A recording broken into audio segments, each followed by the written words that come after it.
hindi sa department bilang institusyon.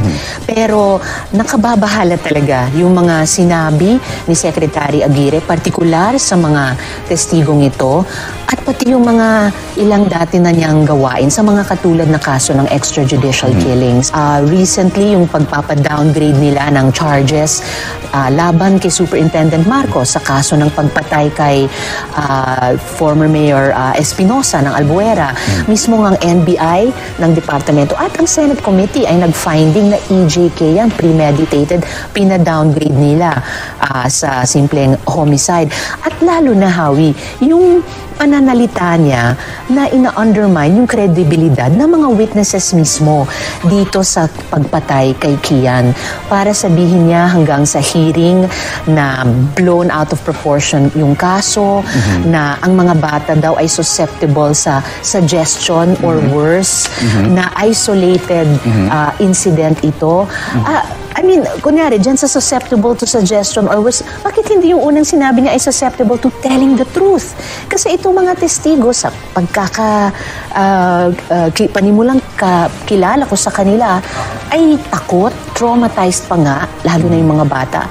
Pero matapang ang loob, gusto nilang sabihin yung nalalaman nilang ginawa kay Kian. So, ina-undermine ni Secretary, hindi lang yung kredibilidad ng mga testigo, pati pinanghihina niya yung kaso sa ganitong mga gawi. Kaya nawagan ako sa kanila na formal mag-inhibit sa pag-imbestiga sa kasong ito at sinusuportahan ko ang mungkahi ni Minority Leader Frank Drilon na ipaubaya sa ombudsman ang investigasyon sa halip na ang departamento sa ilalim. Reactions, hindi po ordinaryong testigo, itong mga testigo, lalo na yung dalawang bata. Traumatized nga sila.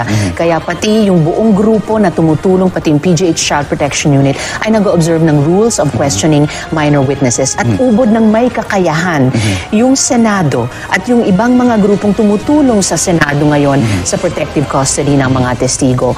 Pangalawa po, dapat kondenahin ang krimen ginawan kay Kian at pati ang mga krimen na ginagawa sa mga mamamayan sa kamay ng mga kriminal, pati yung mga drug-related na kriminal.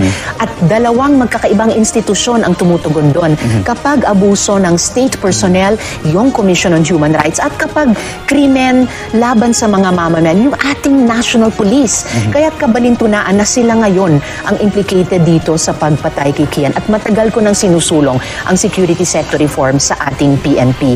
And last but not the least, sabi ni Secretary Aguirre, hindi nila hahawakan ang kasong ito.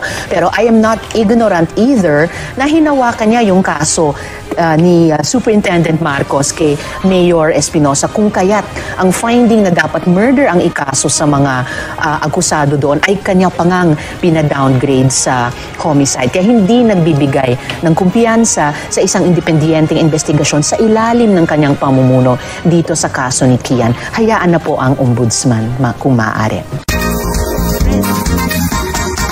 Basta't kantahan at sayawan, Platinum Karaoke ang maaasahan. Sa Platinum Karaoke magsama-sama, ating kanta mo yan. Dati ako'y hiyang-hiya, sa sarili ay walang tiwala. At kapag nagkakantahan na, tila hindi ko magagawa. At minsan nga ay sinubukan ko, nag-platinum karaoke ako. Ngayon basta't kantahan na, ako pa ang nauuna.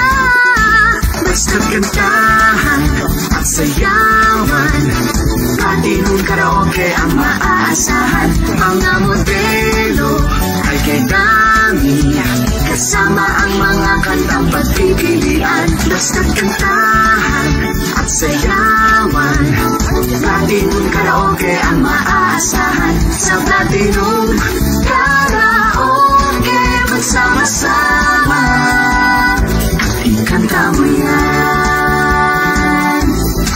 Basta't kantahan at sayawan, Platinum Karaoke ang maaasahan. Sa Platinum Karaoke wala nang hiya-hiya.